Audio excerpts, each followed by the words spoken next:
Jéhovah, Jéhovah, Jéhovah, Jéhovah, Jéhovah, Jéhovah, Jéhovah, Jéhovah, Yahweh Jireh, le roi des rois, oui le prince de paix, El Shaddai, oui le roi des rois, tu es élevé. Tu es le Seigneur qui bénit, tu es le Seigneur qui élève. Sans toi, nos vies n'ont pas de sens, oui. Jéhovah, Jéhovah, Jéhovah, Jéhovah, El Shaddai, Yahweh Jireh, le roi des rois, le prince de paix, Yahweh Jireh. C'est toi qui fermes, personne ne peut ouvrir. C'est toi qui donnes, personne ne peut reprendre. Quand tu fermes, personne ne peut ouvrir. Lorsque tu bénis, personne ne peut maudire. Jéhovah, Jéhovah, Jéhovah, Jéhovah,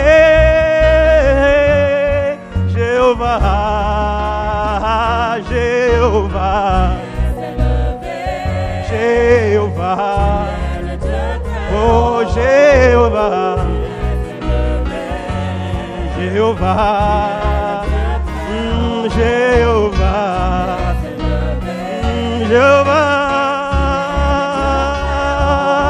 Jéhovah, Jéhovah, Jéhovah, Jéhovah, Jéhovah. Disons ensemble Jéhovah, Jéhovah, Jéhovah, Jéhovah, Jéhovah, Jéhovah, Jéhovah, Jéhovah, Jéhovah, Jéhovah, Jéhovah, Jéhovah. Merci, merci Seigneur pour ce que tu fais pour nous. Que tes vives eaux, Éternel notre Dieu, inondent nos cœurs.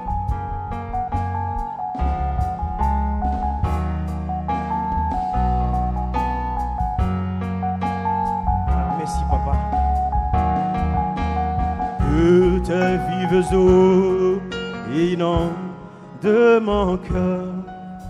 Que ton Saint-Esprit vienne prenne le contrôle de chaque situation qui trouble mes pensées, mes soucis, mes fardeaux à tes pieds, je dépose. Mes soucis, mes fardeaux à tes pieds, je dépose. Que tes vives eaux inondent, oui, que ton Saint-Esprit vienne prendre le contrôle de chaque situation qui trouble mon cœur.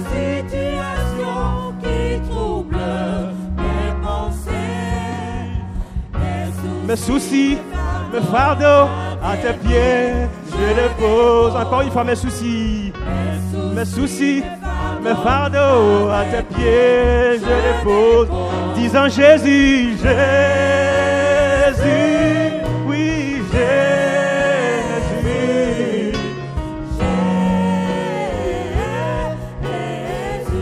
oui, disant Jésus, Jésus, oh Jésus, Jésus, Jésus,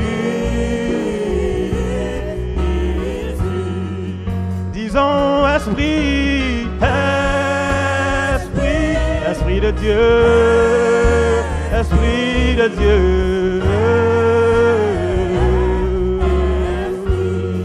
Disons Esprit de Dieu, Esprit, Esprit de Dieu.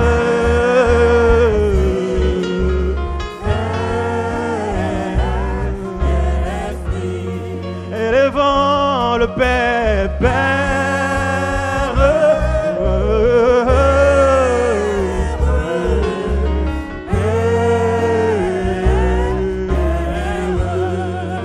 élevant le Père.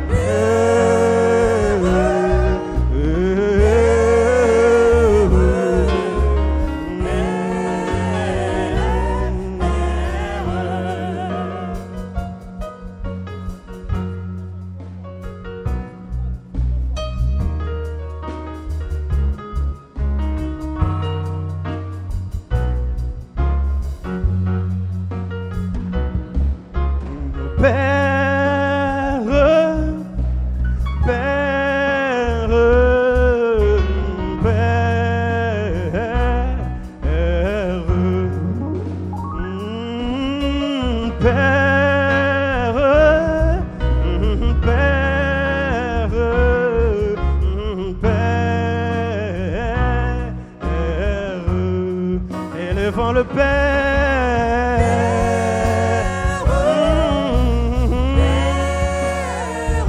on élève le Père, élevant le Père encore une fois, Père.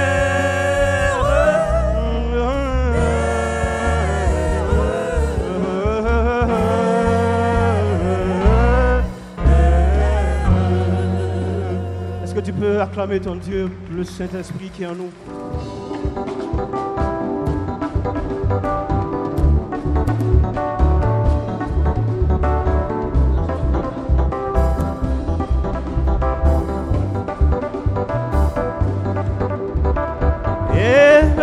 Elishama, Elishama, mon Dieu m'a entendu.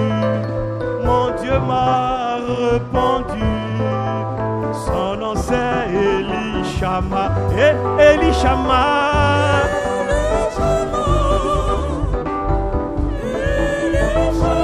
Je ne t'entends pas ce matin. Mon Dieu m'a répondu, son nom est Elishama. Elishama, oui, mon Dieu m'a entendu, mon Dieu m'a répondu, son nom est Elishama. Elishama, mon Dieu m'a entendu, et il m'a répondu.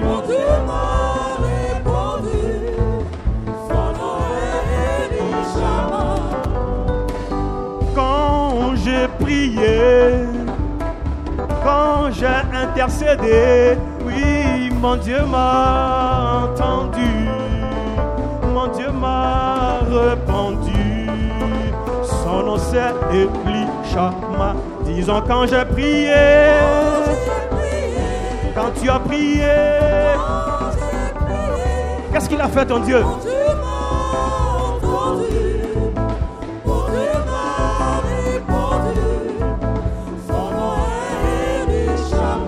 Quand tu as prié,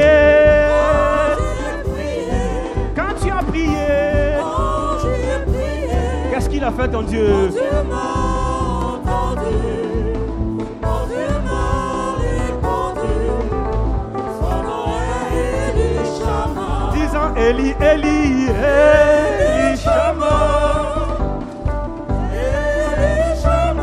Ah, il m'a répondu, hein?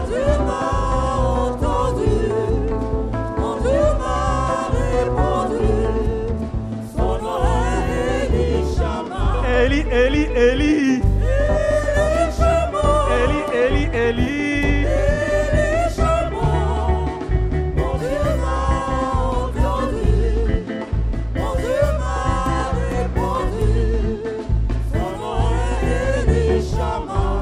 Est-ce que tu peux danser pour lui? 1, 2, 3, 1, 2, 3, 1, 2, 3, 1, 2, 1, 2, 1, 2, 1. Souba! Souba! Elishama, hein? Ce matin, les gens sortent leur dernière phrase pour toi.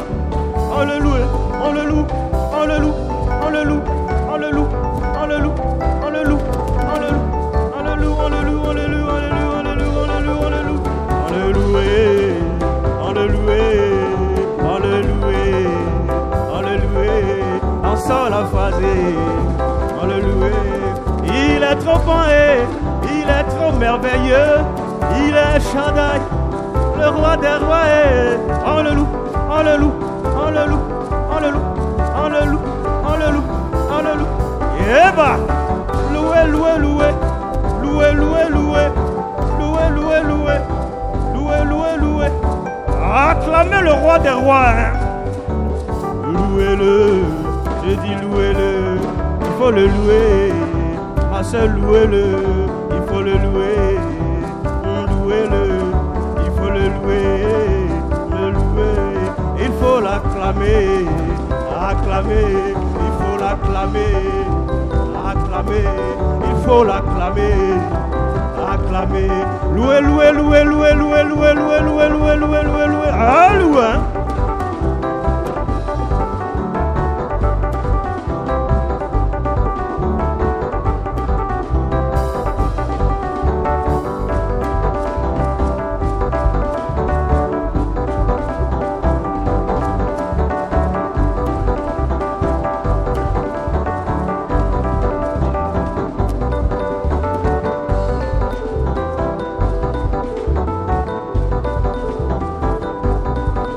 Elishama, hein?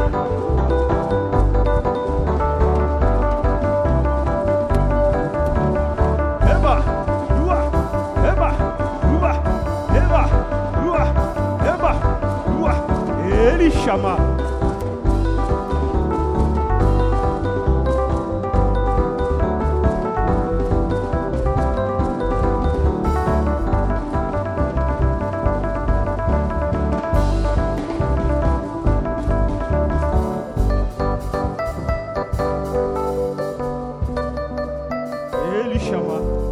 Mon Dieu m'a entendu, mon Dieu m'a répondu. Son nom est Elishama, Elishama, Elishama, Elishama. Mon Dieu m'a entendu, et il m'a répondu. Son nom c'est Elishama.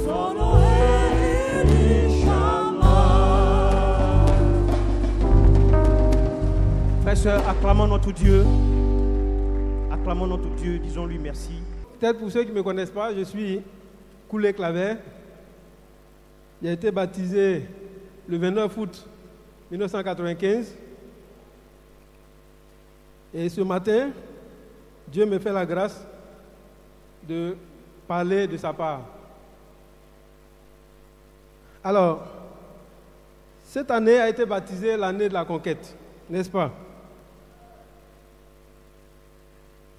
Et la conquête, c'est en fait le fait d'acquérir quelque chose par les armes. Je dis bien par les armes. C'est aussi acquérir quelque chose par la force. Donc à ce moment, peut-être nos mains deviennent des armes que nous allons utiliser pour acquérir quelque chose. Amen. Donc, pour cette conquête-là, Dieu a besoin de bras valides, des gens qui savent se servir des armes, et des gens aussi qui, sachant se servir des armes, vont dire « Me voici, envoie-moi », comme Ésaïe. Donc nous sommes appelés cette année et les années à venir à être des conquérants. Le monde a connu beaucoup de conquérants On se souvient de César, le Romain. On se souvient d'Alexandre le Grand, le Grec. On se souvient des Zézès. Ils ont été nombreux comme ça, avec des concurrents. Et c'est des personnes qui avaient foi en ce qu'ils faisaient, en ce qu'elles faisaient plutôt. Elles avaient foi en ce qu'elles faisaient au point où elles ont remporté beaucoup de batailles. Nous aussi, nous sommes appelés à remporter des batailles. Mais est-ce que ça va être facile? Est-ce que Alexandre le Grand ou César se sont levés un matin et puis ils ont remporté des victoires? Non. Ils se sont entraînés. Ils ont entraîné leurs hommes. Et quand ils arrivent sur le champ de bataille, ils arrivent avec assurance. Et puis ils remportent les victoires. Ce matin, au sortir d'ici, je prie Dieu que chacun d'entre nous soit rempli d'assurance pour avoir les victoires, pour être un conquérant pour Dieu. Amen.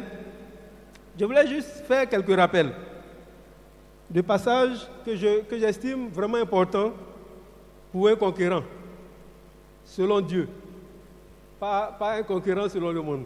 D'accord? Donc nous allons voir en Matthieu 22, du verset 34 au verset 40, ce que Dieu attend de nous. Parce que Jésus dit ici que c'est le premier et le deuxième parmi les commandements qui sont les plus importants. Donc Matthieu 22, verset 34. Les pharisiens, ayant appris que Jésus avait réduit au silence les Sadducéens, se rassemblèrent. Et l'un d'eux, docteur de la loi, lui fit cette question pour l'éprouver. Maître, quel est le plus grand commandement de la loi?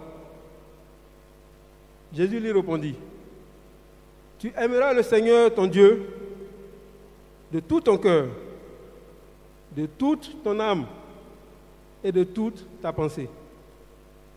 C'est le premier et le plus grand commandement. Et voici le second qui lui est semblable. Tu aimeras ton prochain comme toi-même. De ces deux commandements dépendent toute la loi et les prophètes. Amen. Donc ici, bon, bien sûr, le docteur voulait tendre un piège à Jésus. Donc, il lui pose la question de savoir quel est le plus grand commandement. Mais nous savons tous que Jésus est la parole de Dieu. Et donc, Jésus sait très bien quel est le plus grand des commandements que Dieu a donné. Donc, il répond, il dit que c'est d'aimer Dieu de tout son être. Et le second, il ajoute que le second, c'est le fait d'aimer son prochain comme soi-même. Et que ces deux commandements sont semblables. Alors, c'est important parce que quand nous allons être sur le champ de bataille pour la conquête, nous devons avoir ça toujours à l'esprit. Que Dieu doit être au centre de notre amour et que nous devons aimer notre prochain comme nous-mêmes. En 1 Jean 5, au verset 3, la Bible nous dit que aimer Dieu, c'est garder ses commandements. Aimer Dieu, c'est obéir fidèlement à ce qu'il nous a prescrit. Obéir fidèlement à ses commandements. Quant à aimer son prochain, nous voyons clairement en 1 Corinthiens 13, du verset 4 au verset 7, ce que la Bible dit sur l'amour. Prenons nos Bibles. 1 Corinthiens 13, verset 4 à 7.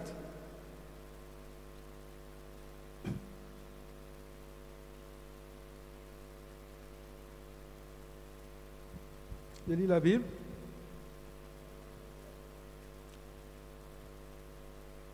La charité est patiente. entendez bien l'amour. La charité est patiente, elle est pleine de bonté. La charité n'est pas envieuse. La charité ne se vante point. Elle ne s'enfle point d'orgueil. Elle ne fait rien de malhonnête. Elle ne cherche point son intérêt. Elle ne s'irrite point. Elle ne soupçonne point le mal. Elle ne se réjouit point de l'injustice, mais elle se réjouit de la vérité. Elle excuse tout. Elle croit tout. Elle espère tout. Elle supporte tout. Amen. Ici, c'est nos relations entre nous. Les hommes, mais bien sûr, notre relation avec Dieu aussi. Donc, l'amour est patient. Ça veut dire que si nous voulons obéir à ce commandement de Dieu, nous devons être patients, les uns envers les autres. Nous devons être pleins de bonté, les uns pour les autres. Amen. Nous ne devons pas envier les autres. Nous ne devons pas nous vanter, ni être enflés d'orgueil. Nous ne devons rien faire de malhonnête. Nous ne devons pas chercher notre intérêt uniquement. Nous ne devons pas nous irriter. Nous ne devons pas soupçonner le mal. Nous devons nous réjouir de la vérité et non de l'injustice. Amen. Donc voilà quelques passages que je voulais rappeler qui seront importants dans notre conquête, dans nos combats. Alors, pour avoir la victoire, nous ne pouvons rien sans Christ, sans Dieu. Et donc, nous serons obligés de marcher selon l'Esprit. Nous serons obligés de composer avec l'Esprit que Dieu nous a donné. Amen. Alors, allons en Galates 5.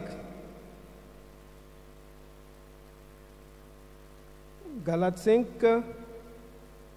du verset 13 au verset 16. Je lis la parole de Dieu. Frères, vous avez été appelés à la liberté. Seulement, ne faites pas de cette liberté un prétexte pour vivre selon la chair. Mais rendez-vous par la charité serviteurs les uns des autres. Car toute la loi est accomplie dans une seule parole, dans celle-ci. Tu aimeras ton prochain comme toi-même. Mais, si vous vous mordez et vous dévorez les uns les autres, prenez garde que vous ne soyez détruits les uns par les autres. Je dis donc, marchez selon l'Esprit, et vous n'accomplirez pas les désirs de la chair. Lisons aussi le verset 25, s'il vous plaît. Il dit, si nous vivons par l'Esprit, marchons aussi selon l'Esprit. Amen. Alors, au verset 25, je vais rebondir déjà sur le verset 25. Ça veut dire que nous vivons tous par l'Esprit, parce que quand nous avons été baptisés, Dieu nous a donné son Esprit. Nous le savons tous. Et donc, nous pouvons vivre par l'Esprit, mais ne pas marcher selon l'Esprit. À ce moment-là, nous ne laissons pas l'Esprit prendre le contrôle. Nous avons le contrôle et l'Esprit subit. Donc c'est important. On ne peut pas dire non, j'ai l'Esprit de Dieu, donc c'est fini. Non, non. Tu as l'Esprit de Dieu, amen. Mais il faut que l'Esprit travaille en toi. Sinon, tu ne peux pas être un concurrent. Alors, ici aussi dans le passage, Paul revient sur le commandement que Jésus avait dit étant le deuxième. Tu aimeras ton prochain comme toi-même. N'est-ce pas? Et juste après, il parle de vivre marcher selon l'esprit. Alors, c'est quoi marcher selon l'esprit? Marcher selon l'esprit, c'est laisser l'esprit prendre le contrôle de notre vie. En particulier, de nos pensées. Parce que nos pensées vont ça et là. Mais nous devons laisser l'esprit prendre le contrôle. Parce que notre chair est très forte. Souvenez-vous que c'est notre nature. Notre nature est pécheresse.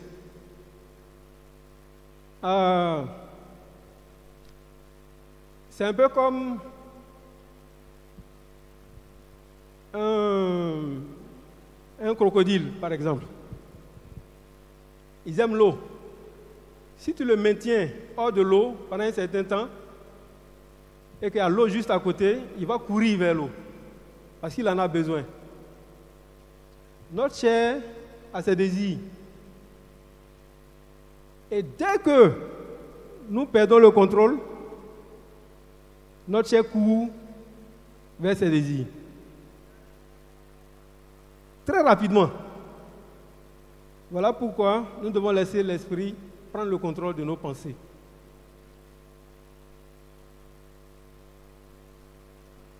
Marcher selon l'esprit, c'est aussi laisser l'esprit prendre le contrôle de nos actes. Nous faisons beaucoup de choses, mais est-ce que l'esprit est au contrôle? Ça doit être notre préoccupation. Laisser l'esprit prendre le contrôle, contrôler nos paroles aussi, de sorte que nous puissions dire que des choses qui vont édifier, des choses qui vont encourager les autres, pas des choses qui vont les décourager. Alors, l'esprit c'est quoi? C'est qui, en fait? L'esprit est une personne, n'est-ce pas, que Dieu nous a envoyé à la suite de Jésus-Christ. Jésus disait, il faut que je parte pour que le consolateur revienne. Jésus l'appelle le consolateur. Si je ne pars pas, il ne viendra pas. Il faut que je parte. Et donc, Jésus, en Jean 14, verset 16, Jésus dit que le consolateur demeurera éternellement avec nous. C'est-à-dire que quand il vient, il ne nous quittera plus. Nous serons avec lui pour l'éternité. En Jean 14, au verset 26, Jésus dit encore que l'Esprit va nous enseigner toutes choses et nous rappellera ce que lui-même nous a dit. Ça veut dire que l'Esprit en nous nous rappelle chaque jour ce que nous devons faire, nous rappelle chaque jour les commandements de Dieu, nous rappelle chaque jour les exhortations de Christ. Il nous rappelle chaque jour ce que nous devons faire, que Christ nous a enseigné. De sorte que nous sommes là aujourd'hui. C'est vrai que ce n'est pas toujours facile, mais nous sommes là parce que l'Esprit de Dieu est en nous. En Jean 15, au verset 26, Jésus dit que l'Esprit rendra témoignage de lui. Alors, rendre témoignage, c'est attester que quelque chose est vrai. Quelque chose a été dit. On a entendu des choses. Nous n'étions pas au temps de Jésus.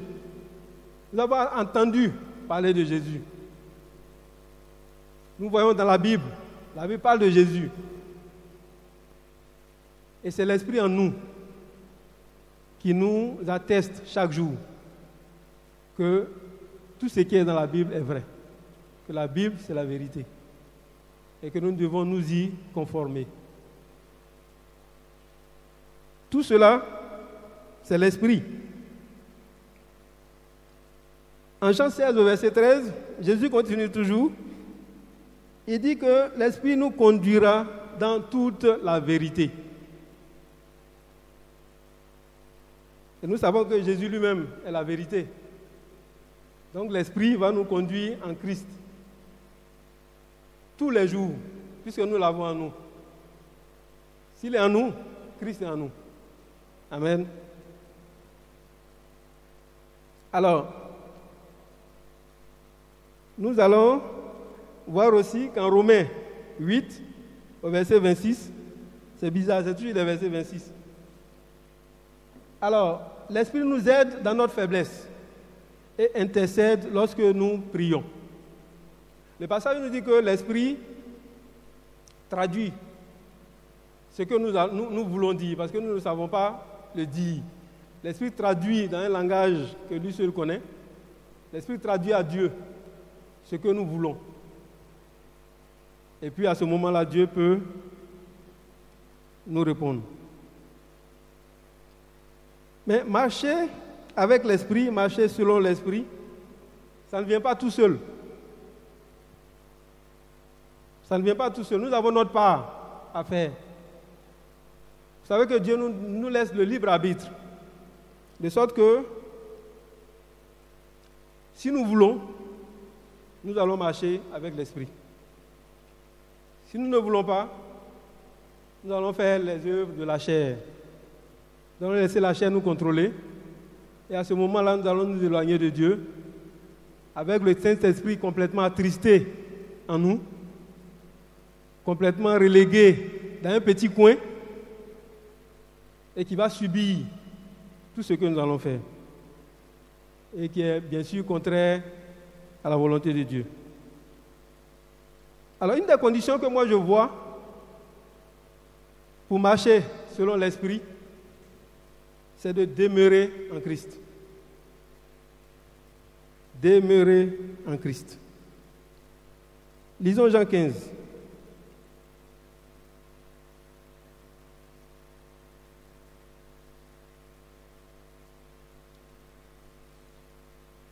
Jean 15,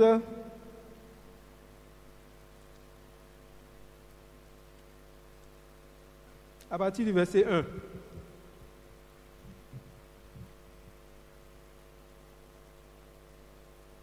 Je suis le vrai cep et mon père est le vigneron. Tout sarment qui est en moi et qui ne porte pas de fruits, il le retranche.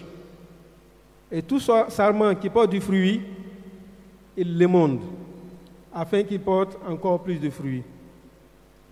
Déjà vous êtes purs à cause de la parole que je vous ai annoncée. Demeurez en moi, et je demeurerai en vous. Comme le sarment ne peut de lui-même porter du fruit s'il ne demeure attaché au cep, ainsi vous ne le pouvez non plus si vous ne demeurez pas en moi. Je suis le cep, vous êtes les sarments. Celui qui demeure en moi et en qui je demeure porte beaucoup de fruits. Car sans moi, vous ne pouvez rien faire. Si quelqu'un ne demeure pas en moi, il est jeté dehors, comme le sarment, et il sèche. Puis, on ramasse les sarments, on les jette au feu, et ils brûlent. Donc ici, Jésus est très clair. Il dit que sans lui, nous ne pouvons rien faire. Lui, il est le cep. Il est la tige principale. Et puis nous sommes les rameaux. Si nous ne sommes pas attachés à lui, c'est clair que nous ne pourrons rien faire. Et nous ne serons pas des conquérants. Nous serons des paresseux assis à la maison, pendant que les autres sont sur les champs de bataille. Alors, au niveau de la prière, par exemple, nous avons la louange que Dieu aime. Dieu aime nous voir le louer, l'adorer. Et puis, dans les bonnes œuvres, nous avons la repentance. C'est vrai que des fois, nous pouvons trébucher, comme on dit. Mais nous allons nous repentir et continuer la lutte. Annoncer la bonne nouvelle. Aider quelqu'un à devenir disciple de Jésus-Christ. Aider quelqu'un à être sauvé. C'est les bonnes œuvres que Dieu lui-même a préparées pour nous à l'avance. Témoigner de l'amour à notre prochain, comme on l'a vu tout à l'heure. Faire la communion fraternelle. C'est les bonnes œuvres. Encourager les autres.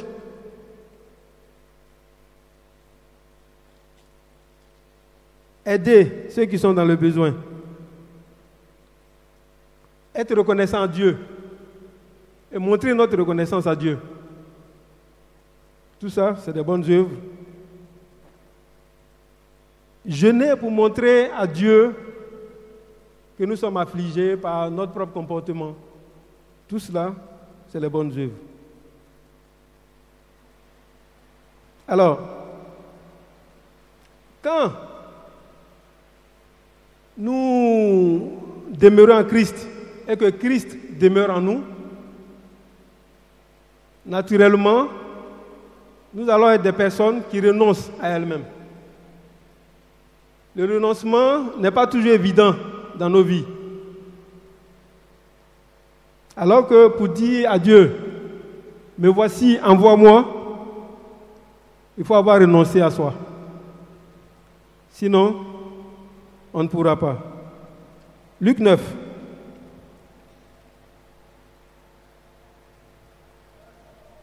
Luc 9. Du verset 23.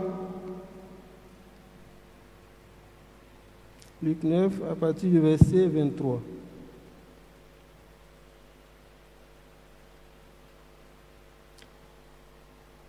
Puis, il dit à tous, si quelqu'un veut venir après moi, il doit renoncer à lui-même. Il doit se charger chaque jour de sa croix et me suivre. Car celui qui voudra sauver sa vie la perdra. Mais celui qui la perdra à cause de moi la sauvera. Et que sert-il à un homme de gagner tout le monde s'il se détruisait ou se perdait lui-même? Car quiconque aura honte de moi et de mes paroles, le Fils de l'homme aura honte de lui quand il viendra dans sa gloire et dans celle du Père et des saints anges.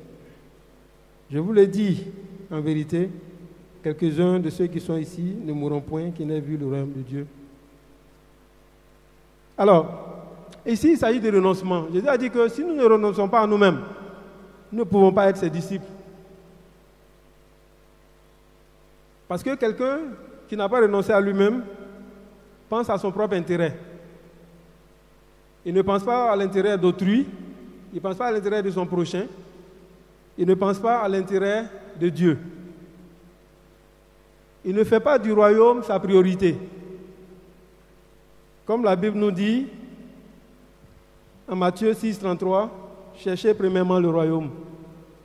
Quelqu'un qui n'a pas renoncé à lui-même ne cherche pas premièrement le royaume. Il cherche premièrement à satisfaire ses désirs. Et quelqu'un comme ça, on ne peut pas l'envoyer sur un champ de bataille. Il ne peut pas être un conquérant. Alors, renoncer à soi vient de la reconnaissance à Dieu.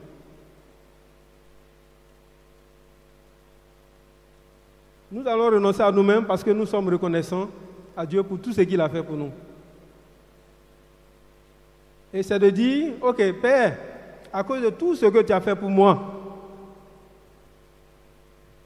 je renonce à moi-même et je me livre à toi. Fais de moi ce que tu veux.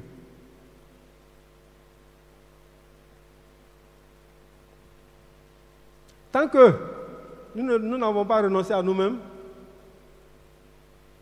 nous ne pouvons pas être unis à Christ.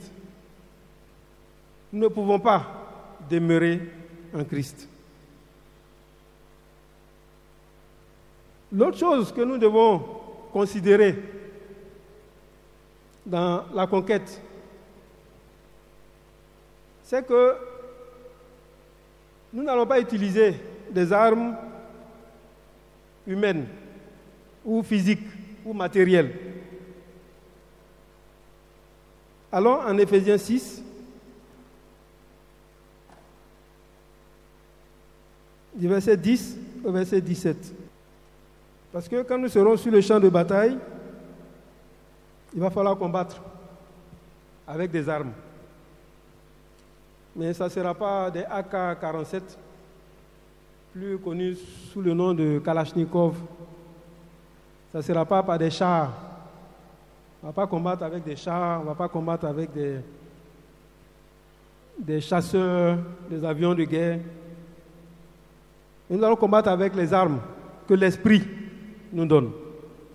Parce que bien sûr, nous sommes en train de marcher selon l'Esprit, nous marchons avec l'Esprit. Éphésiens 6 donc, verset 10. Au reste, fortifiez-vous dans le Seigneur et par sa force toute puissante. Revêtez-vous de toutes les armes de Dieu afin de pouvoir tenir ferme contre les ruses du diable. Car nous n'avons pas à lutter contre la chair et le sang, mais contre les dominations, contre les autorités, contre les princes de ce monde des ténèbres, contre les esprits méchants dans les lieux célestes. C'est pourquoi, prenez toutes les armes de Dieu afin de pouvoir résister dans le mauvais jour et tenir ferme après avoir tout surmonté. Tenez donc ferme. Ayez à vos reins la vérité pour ceinture. Revêtez la cuirasse de la justice. Mettez pour chaussure à vos pieds le zèle que donne l'évangile de paix. Prenez par-dessus tout cela le bouclier de la foi, avec lequel vous pourrez éteindre tous les traits enflammés du malin. Prenez aussi le casque du salut et l'épée de l'Esprit, qui est la parole de Dieu. Amen. Et puis il ajoute, faites en tout temps par l'Esprit toutes sortes de prières, de supplications, veillez à cela avec une entière persévérance et priez pour tous les saints. Alors, quand nous voulons demeurer en Christ, quand nous voulons aimer Dieu de tout notre cœur, quand nous voulons renoncer à nous-mêmes, l'ennemi n'est pas content. L'ennemi va tout faire. Il va faire tout ce qui est en son pouvoir pour nous empêcher de réussir ce que nous voulons faire.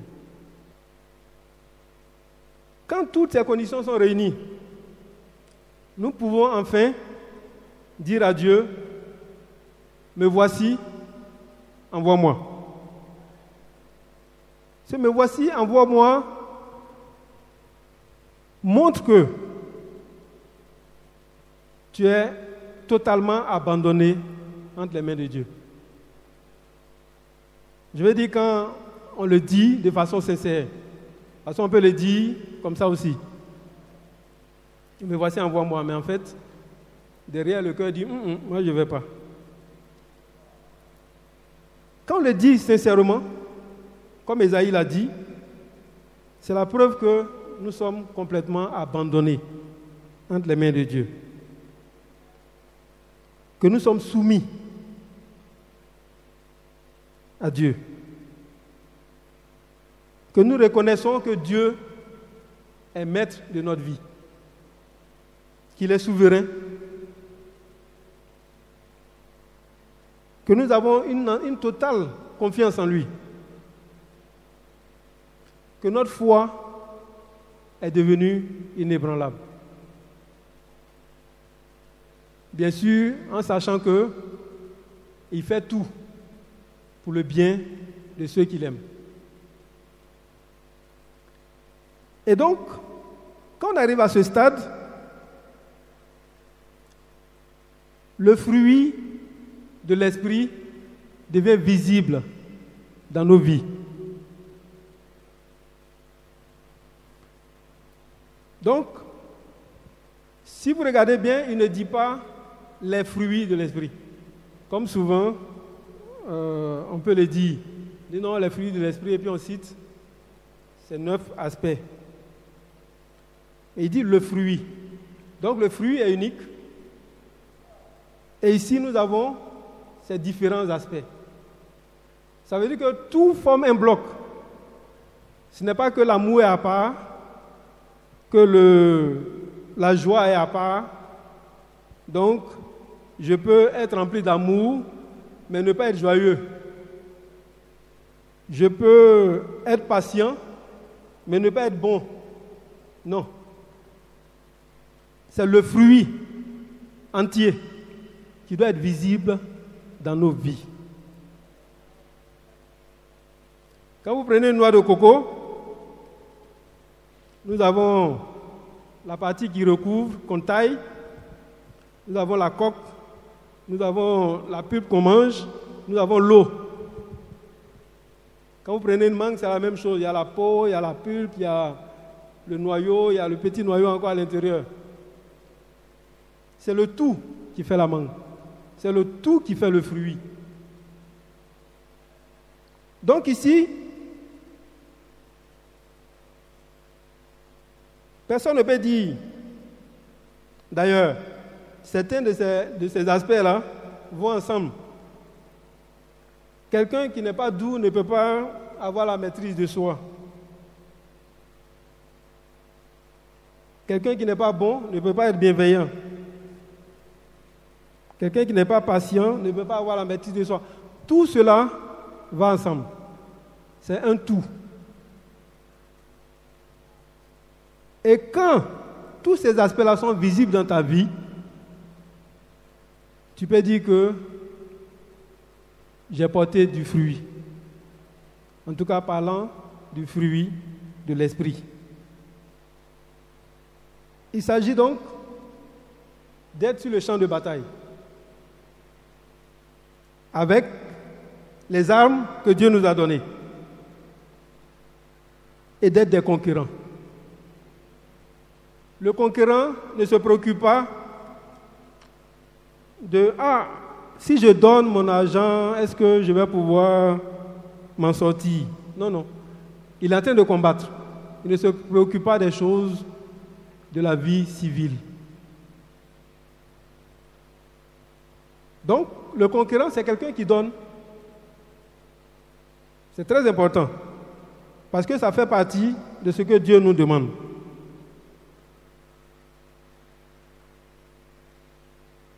Donc, pour réussir la conquête, prenons la décision de marcher selon l'Esprit de Dieu.